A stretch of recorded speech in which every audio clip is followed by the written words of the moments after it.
सराईत गुन्हेगारांना एकाच वेळी नाशिक जिल्ह्यातून 2 वर्षांकरिता हद्दपार करण्यात आले।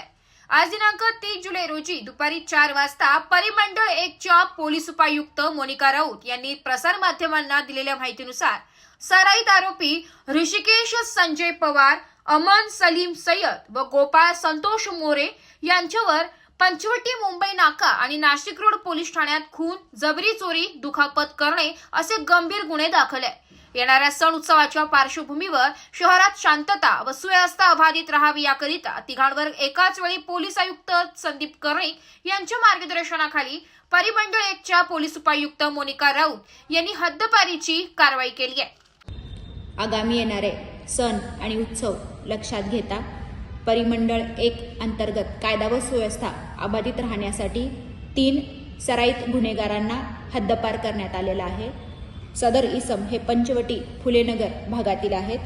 त्यांची नावे आहेत ऋषिकेश संजय पवार, अमन सलीम सय्यद, गोपाळ संतोष मोरे।